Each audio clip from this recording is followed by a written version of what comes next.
6 in the morning, and the fluorescent lights in the administrative wing buzzed like they resented being awake too. Captain Elena Voss, or as the badge on her scrubs read, Nurse Elena Cross, stood in front of a metal desk while a man with soft hands slid a single sheet of paper across it. Termination of employment. Effective immediately. She didn't reach for it right away. "You want to explain this to me in words that don't sound like a lawyer wrote them," she said.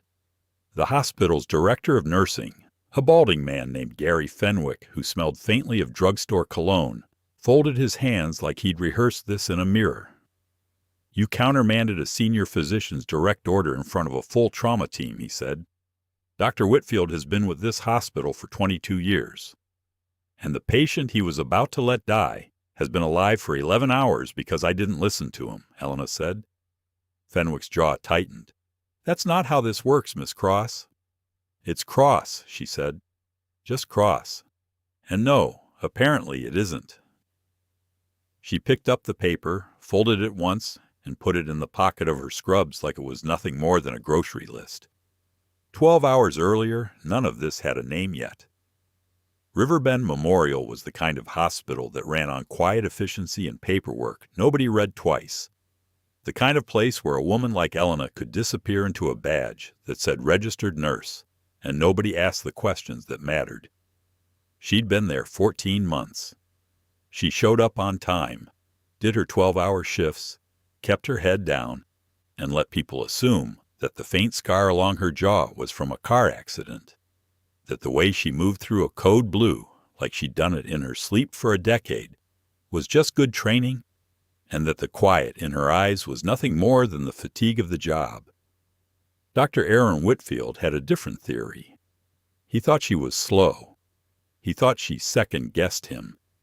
He'd said it to her face more than once in front of an audience, because that was the kind of man he was. "You're 29 years old and you've been a nurse for what, 3 years?" he'd told her during a code the previous month. "I've been doing this since before you finished high school." She hadn't answered him then. She rarely answered him at all. She just did her job, cleaned up whatever mess his ego left behind, and went home to an apartment with bare walls and a mattress on the floor and nothing on the fridge except a magnet shaped like a dog tag that nobody ever asked her about.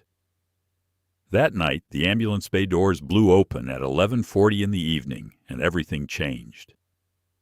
Multiple GSW, male, mid-30s, unresponsive on and off, BP crashing, the paramedic shouted, already running the stretcher through the double doors. Elena was closest.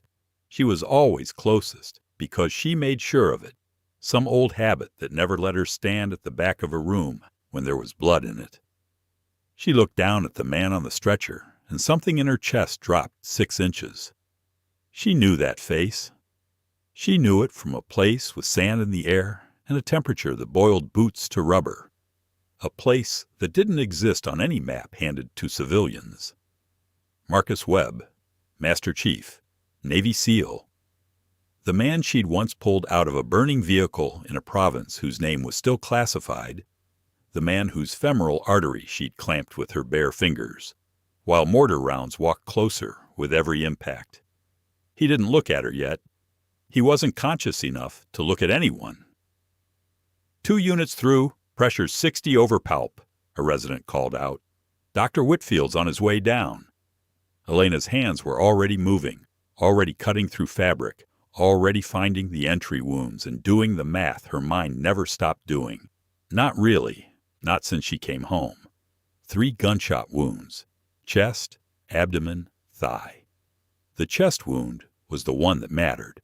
The one that would kill him in the next 4 minutes if nobody did something about it. "He's tamponading," she said, mostly to herself, feeling for the distended neck veins, the muffled heart sounds, the falling pressure that told a story louder than any monitor. Dr. Whitfield arrived at a jog, white coat flapping, and took one look at the chart the resident thrust at him.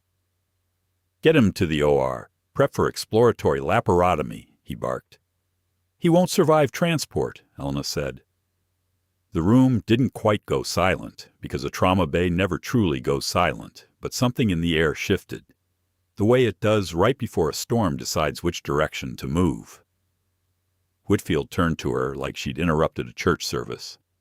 I didn't ask for your input, Cross. He has cardiac tamponade, she said. The pericardium is filling with blood. It's crushing the heart. If you move him now, he arrests in the elevator. This is a stable protocol situation. We don't do bedside thoracotomies for... He is not stable, she said, and her voice had dropped into a register nobody in that room had heard from her before, flat and certain and utterly without fear. Look at his neck veins. Look at his pulse pressure. He needs a pericardial window right now in this room, or he dies in the next 90 seconds. Whitfield's face went the color of old paper. You are a nurse, and you are about to kill a patient because you don't want to hear that from one, she said. The monitor screamed a warning tone that needed no translation. Marcus Webb's pressure had dropped to 40 over nothing. He's crashing, someone yelled. Whitfield froze, the particular kind of freeze that happens to men who have spent their whole careers following flowcharts and have just discovered the flowchart doesn't cover this. Elena didn't freeze. Something older than 14 months of hiding rose up in her spine and straightened it. Scalpel, she said. Now, someone get me a chest tray and somebody call the OR and tell them we're doing this here. Nobody moved, because nobody in that room had the authority to hand a nurse a scalpel for an open chest procedure, and every single person present knew it. Marcus Webb's eyes fluttered open for half a second in the chaos, unfocused, drowning, and his mouth moved around a word that came out as barely a whisper.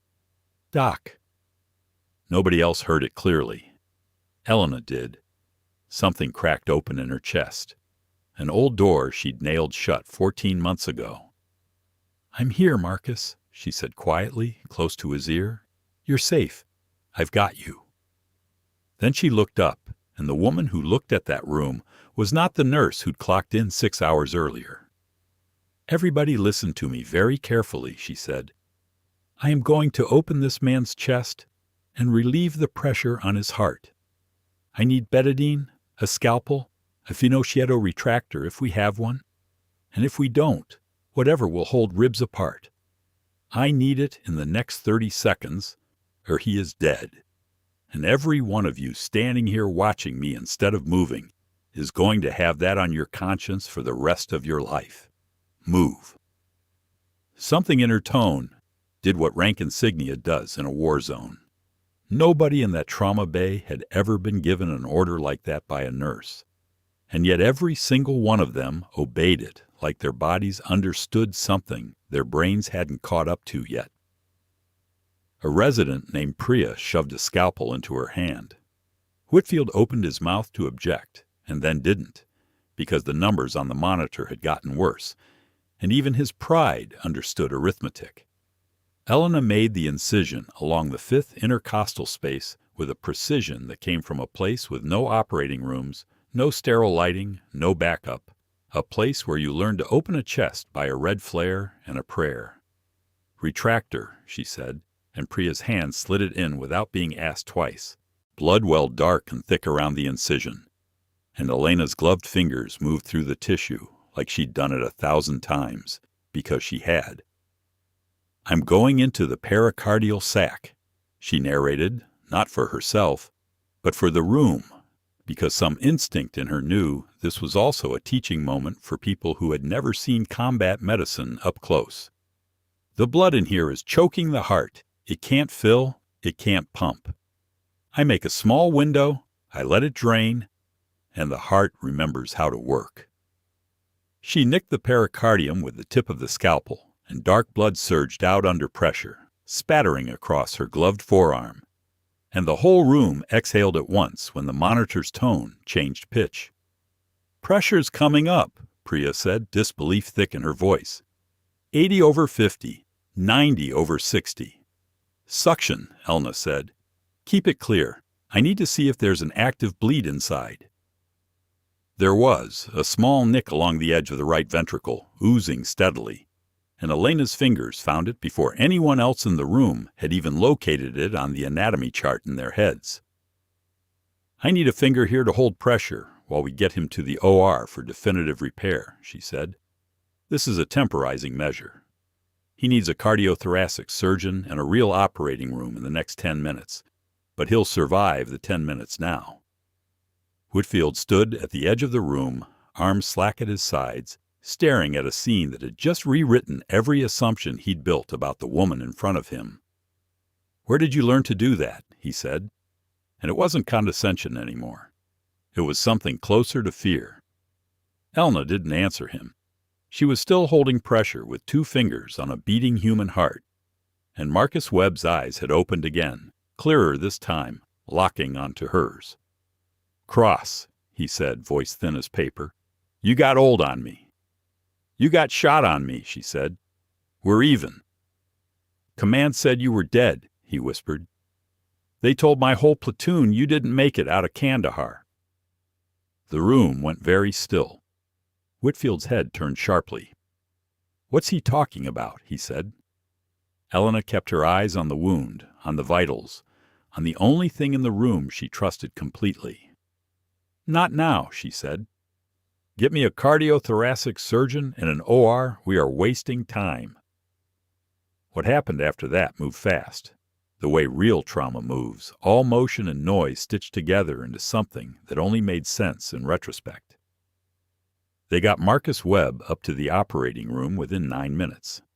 A cardiothoracic surgeon named Dr. Reyes finished the repair Elena had started, and later, standing in the scrub room with his gloves half off, he would say to anyone who asked that he had never in 18 years of practice seen a bedside pericardial window performed with that kind of speed and precision outside of a training video shot in a military hospital. Whitfield didn't say much of anything for a while. He stood in the hallway outside the OR with his hands jammed in his coat pockets, staring at the closed doors like they'd personally insulted him.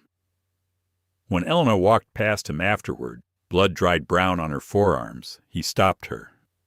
"That was a resuscitative thoracotomy technique," he said quietly. "Where a nurse learns something like that."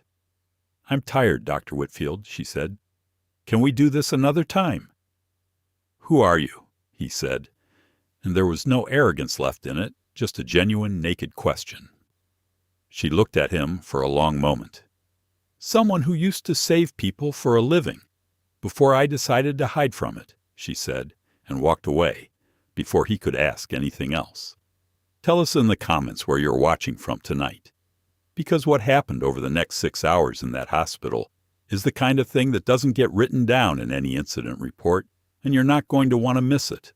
Marcus Webb came out of surgery stable, sedated, tubed, and alive, which was more than anyone in that trauma bay had believed possible 90 minutes earlier.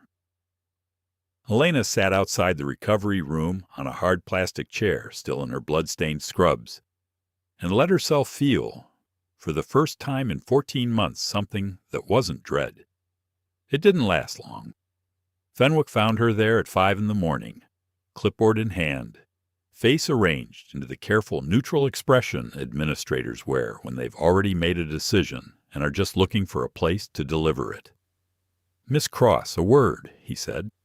She followed him to his office, already knowing, the way you know weather is about to change by the pressure in your skull. Dr. Whitfield filed an incident report, Fenwick said. Unauthorized invasive procedure performed by unlicensed personnel, insubordination, and creating an unsafe care environment. "He filed that after I saved his patient," she said. "That's not the point," Fenwick said. "The point is liability. The point is protocol. If that patient had died on that table, this hospital would be facing a lawsuit that could shut us down." "He didn't die," Elena said. "He's alive because protocol would have killed him." Fenwick's mouth thinned into a line. "I have a legal obligation to respond to the report as filed," he said. "Effective this morning, your employment here is terminated." That was 6 in the morning. She'd cleaned out her locker into a cardboard box someone had left by the nurse's station. an old habit of leaving nothing behind that could be traced, and walked out through the same doors the ambulance had roared through 11 hours before. Nobody stopped her. Nobody said goodbye. Priya tried, catching her in the parking lot with tears in her eyes, saying this wasn't right, that she was going to talk to the board, that this couldn't just happen. It already happened, Elena said, and got in her car. What she didn't know, sitting in that parking lot with a box of hand lotion and a spare pair of shoes on her passenger seat, was that somewhere in Washington, a phone had already started ringing. Marcus Webb wasn't just a Master Chief. He was attached, on paper at least, to a Joint Special Operations Liaison office that reported, through several layers of bureaucracy designed to make sure nobody outside a small circle ever understood the whole picture, directly to people who worked 2 doors down from the Oval Office. When Webb had gone dark on a supply run 6 years earlier and turned up alive, his rescue had been credited to a battlefield surgeon whose file was so heavily redacted that most people who read it assumed she was dead, killed in the same operation that had supposedly ended her career. Her name in that file was not Elena Cross. It was Captain Elena Voss, United States Army, Forward Surgical Team, and according to every document anyone in Washington had ever seen, she had died in a compound collapse in Kandahar province following an operation that went catastrophically wrong. Except she hadn't died. She'd walked out of that operation alive, and someone very high up had decided it was more convenient, cleaner, safer for a great many careers, if the world believed otherwise. At 6:40 in the morning, a nurse at Riverbend Memorial ran Marcus Webb's admission paperwork through the hospital system as a matter of routine billing, and somewhere in a data center 3 states away, an old flag buried deep in a federal watch system lit up for the first time in 6 years. Captain Elena Voss. Status: deceased. Location match found. By 8 o'clock, that flag had crossed 3 different desks. By 9, it was sitting in front of a man named Raymond Sallow, a colonel with an office in a building that didn't have his name on the directory, a man who had built his entire career on the story that Elena Voss had died, alongside 11 other soldiers, in an operation he had personally ordered and personally covered up and personally profited from ever since. Sallow read the report twice. Then he made a phone call that would ripple through 2 administrations of careful silence. At Riverbend Memorial, none of that had reached anyone yet. Elena drove home in the gray early light, hands steady on the wheel even though her whole body wanted to shake, because that was what she'd trained herself to do, to keep the shaking for later, always for later, and later never seemed to come. She thought about Marcus Webb's face when he'd said her name. She thought about the compound in Kandahar, about the 12 men she'd gone in with and the 8 who'd come out, about the report that had blamed her judgment for the 4 who hadn't, about the honorable discharge that wasn't honorable at all, about the quiet threat delivered by a man in a gray suit who told her that her silence was the only thing standing between her and a very different kind of ending. She had believed him. She had disappeared into civilian nursing, into a name that wasn't hers, into a life small enough that nobody would ever look for her in it. 14 months of small. It had taken exactly 1 gunshot wound and 90 seconds of instinct to undo all of it. Back at the hospital, Dr. Aaron Whitfield stood in the surgical lounge staring at his coffee, and for the first time in 22 years of practicing medicine, he felt the particular vertigo of having been very wrong about something in a way that mattered. Dr. Reyes found him there. "You heard the Master Chief call her Cross," Reyes said, "but that's not what he called her in recovery." Whitfield looked up. "What did he call her?" "Captain," Reyes said. "He called her Captain, and then he asked the nurse on duty where she was. And when they told him she'd been let go, he asked for a phone. Whitfield set his coffee down slowly. Let go by whom? He said, though he already knew the answer sitting in his own chest like a stone. You filed the report, Reyes said. Fenwick fired her at 6 this morning. Whitfield closed his eyes. I need to see Fenwick, he said. He found the director of nursing in his office, still riding the small satisfaction of a problem tidied away before breakfast. We need to talk about Cross, Whitfield said, closing the door behind him. That matter's closed, Fenwick said. You filed the report yourself. I filed it before I understood what I was looking at, Whitfield said.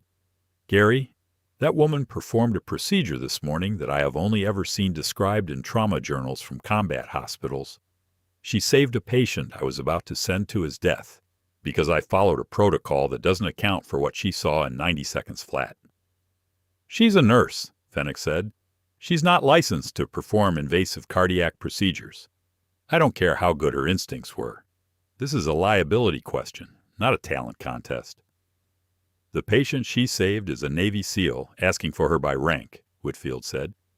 He called her Captain, Gary, not nurse. Captain. Fenwick's carefully composed face flickered. That doesn't mean anything, he said, though his voice had lost some of its certainty. It meant everything, and within the hour, it would mean more than either of them understood.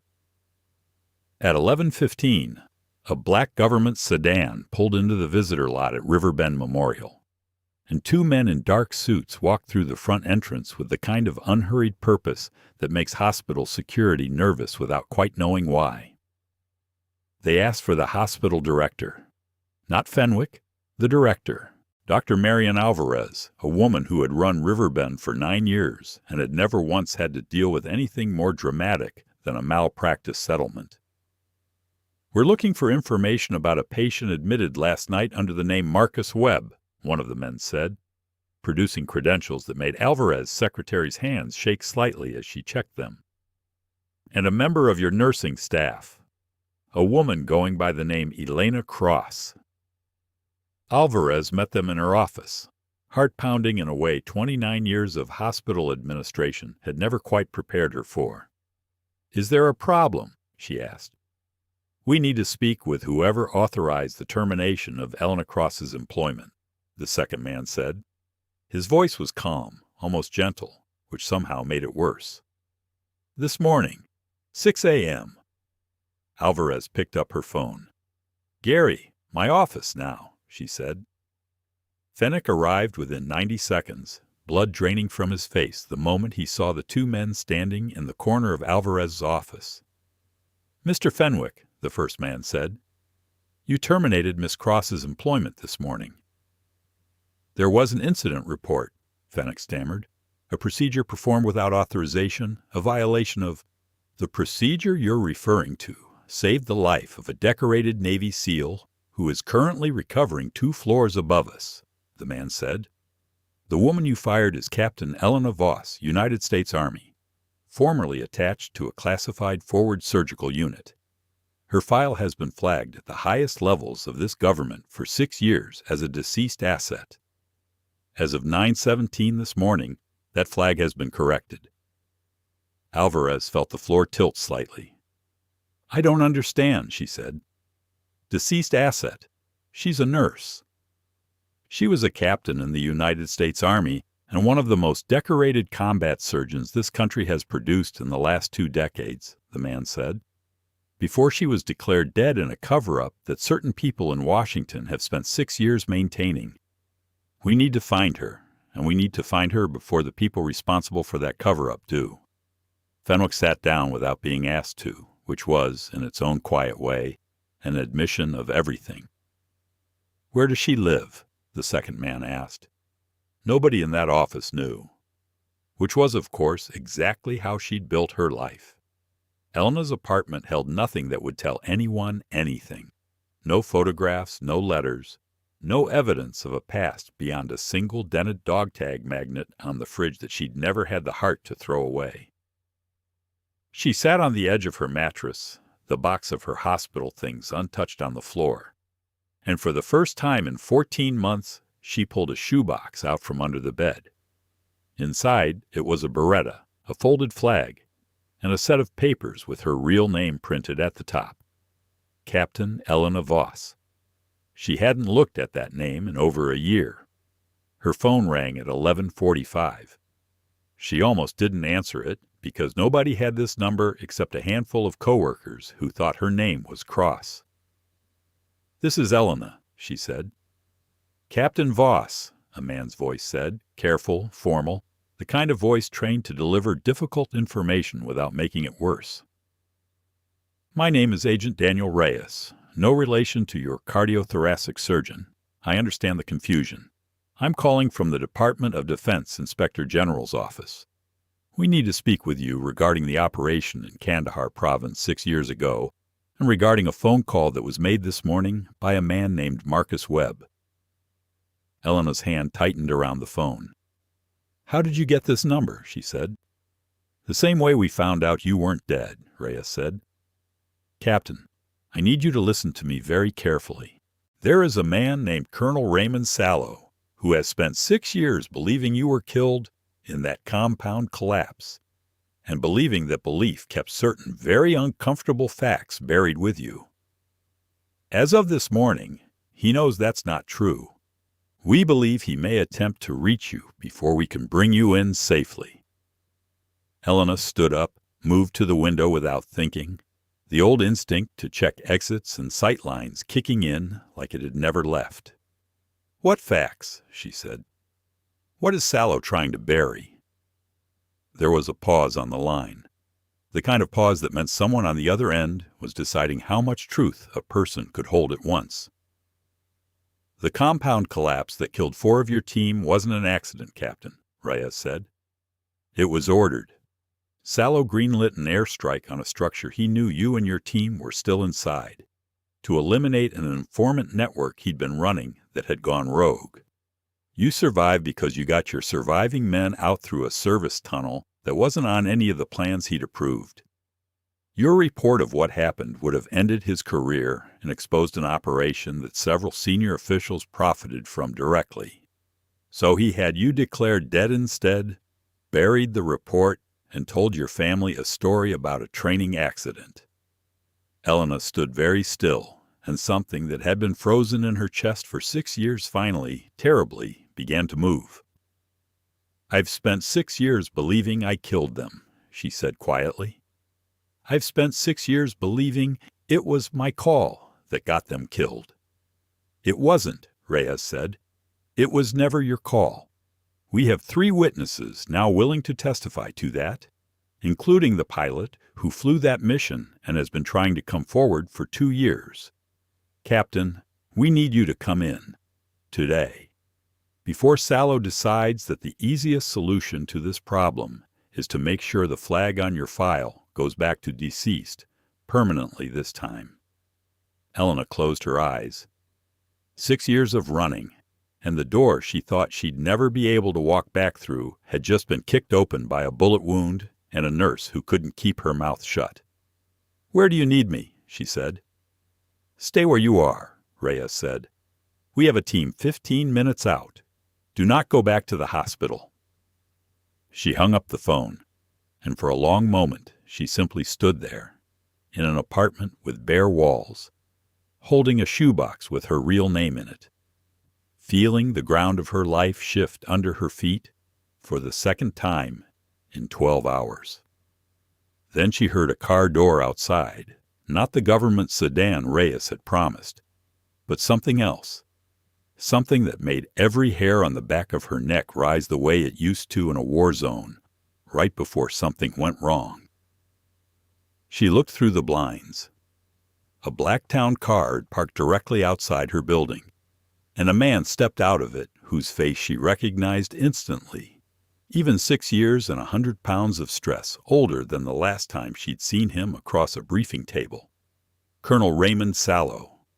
He was alone, which somehow made it worse, because a man like Sallow only came alone when he intended to handle something personally, quietly, permanently. Elena's hand went to the shoebox, to the Beretta, in one motion so practiced it barely registered as thought. So, what would you have done in her position? And tell us in the comments, because Elena had about 90 seconds to decide, and no version of the plan she made in that window was going to be simple. She didn't run. 14 months of running had ended the moment Marcus Webb whispered her name in a trauma bay, and some part of her had known even then that the running was over whether she chose it or not. She met Sallow at her own front door instead of waiting for him to find it, because that was the only card she had left, the element of not being where he expected. He looked older than she remembered. Gray at the temples, the kind of tired that comes from 6 years of watching a lie you told get harder and harder to hold together. "Captain Voss," he said, "you look well for a dead woman."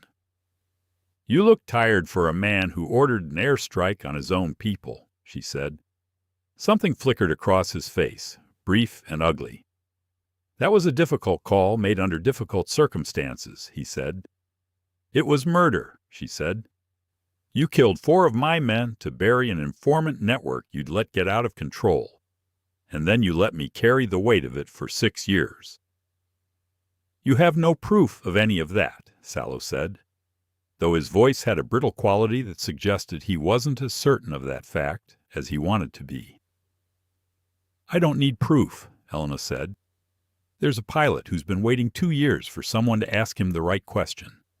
There's a Department of Defense Inspector General who called me 40 minutes ago. There's a Navy SEAL 2 floors up in a hospital bed who's been telling anyone who'll listen that Captain Voss is very much alive. You didn't come here to threaten a ghost, Colonel. You came here because you're out of time, and you know it." Sallow's hand moved toward his coat, slow, deliberate, and Elena's whole body dropped into a stance she hadn't used in over a year. Her weight balanced, eyes tracking, every combat instinct she'd buried under 14 months of hospital corridors surging back at once. "Don't," she said quietly. "You've made enough mistakes for one lifetime, Raymond." He stopped. For a long moment, neither of them moved. 2 people standing in the wreckage of a lie that had cost too much for too long. And then, in the distance, the sound of tires on asphalt, more than one vehicle, arriving fast. Sallow's shoulders sagged, just slightly, the posture of a man who understood the difference between a battle he could win and one that was already lost. "They'll ruin me," he said, and for the first time, he sounded less like a colonel and more like a frightened old man. "You ruined yourself," Elena said. 6 years ago, I just wasn't around to watch it happen." The agents took him without incident, which surprised her, though maybe it shouldn't have, because men like Sallow were often loudest when they still believed they had leverage, and quiet the moment they realized they didn't. Reyes found her afterward, standing on the sidewalk in front of her building, watching the black town car pull away with Sallow in the back seat, flanked by 2 agents whose faces gave away nothing. "You could have shot him," Reyes said. "Given everything he did, nobody would have questioned it." "I didn't spend 11 years learning how to save people just to become someone who takes lives to settle a debt," Elena said. "Let the truth do that job instead. It's slower, but it's the only version that actually fixes anything." 3 weeks passed before the dust really settled. Colonel Raymond Sallow faced court-martial proceedings that made headlines nobody outside the Pentagon had expected, and the story of the cover-up in Kandahar province came apart in pieces, each one confirming what Elena had spent 6 years telling herself couldn't possibly be true, that she hadn't failed those men, that the death she'd carried like stones in her chest had never been hers to carry. Marcus Webb recovered fully. He came to find her before he was discharged, moving slowly, an IV pole trailing behind him like an unwilling companion. "You know the whole unit's going to hear about this," he said. "Captain Voss, back from the dead, saving lives in some small-town hospital under a fake name." "It wasn't a fake name," she said. "It was a life I built because I thought the real one had gotten people killed." "It didn't," Webb said. You got people out. That's what you've always done.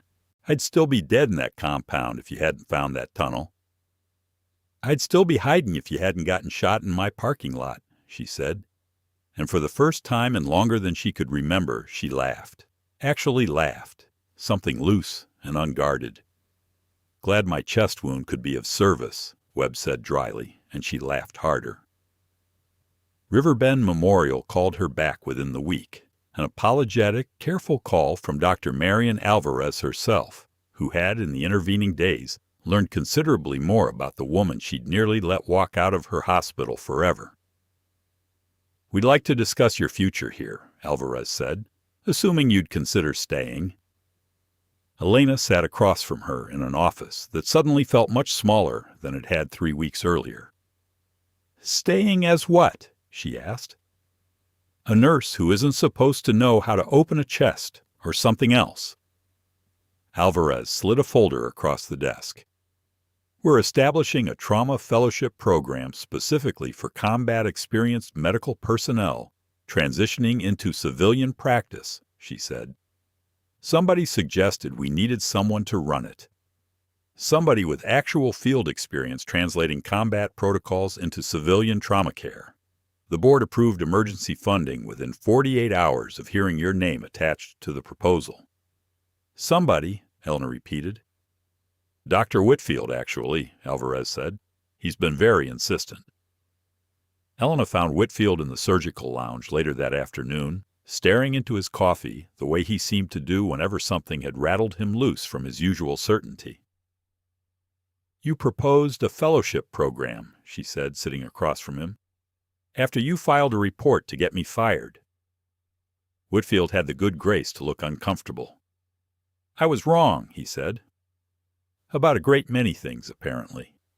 I've been doing this job 22 years, and I've never seen anything like what you did in that trauma bay.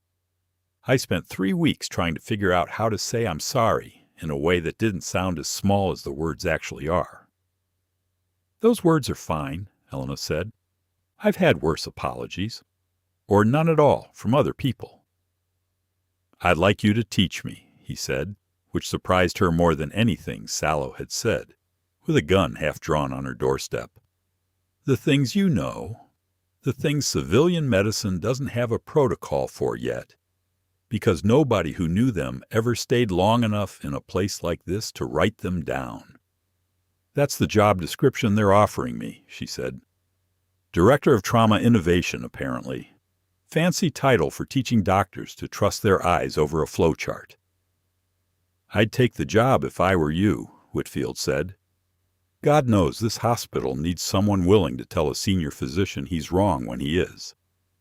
She accepted the position 2 days later, standing in Alvarez's office under her real name for the first time on any employment document since the day she disappeared into civilian nursing.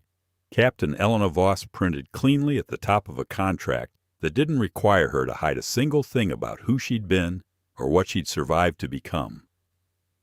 On her first day running the new program, she stood in front of a room of residents and nurses who had heard rumors, but not the whole story, and she didn't waste time correcting every detail. She simply told them what mattered. Protocol exists because it works most of the time, she said. But most of the time isn't every time, and the difference between a good clinician and a great one is knowing which moment you're standing in. I spent 11 years learning that difference in places most of you will never have to imagine. I'm here to make sure you don't have to learn it the same way I did, by watching people die, because the flowchart didn't have an answer. A resident in the back row raised a hand. Is it true you performed a bedside thoracotomy with a scalpel and no anesthesia? He asked. It's true, she said. And it's true I'll teach every one of you how to recognize the 90 seconds where that's the only thing standing between a patient and a body bag. Because someday, one of you is going to be the only person in the room who sees it coming, and I need you ready when that day arrives. Nobody laughed. Nobody doubted her. The room that had once been full of people ready to underestimate a quiet nurse named Cross was now full of people leaning forward to hear every word from Captain Elena Voss. She thought, standing there, about the version of herself that had walked out of Riverbend Memorial with a cardboard box at 6 in the morning, certain that her story had ended in that parking lot. It hadn't ended there. It had only just started, the way the truest stories always do, in the wreckage of something that looked, for one terrible morning, like the end. If this story moved you, if you found yourself rooting for Elena the moment she picked up that scalpel, take a second and let us know. Like this video, drop a comment telling us what you would have done in Dr. Whitfield's position that night, and subscribe if you want more stories about the people underestimated right up until the moment they save everything.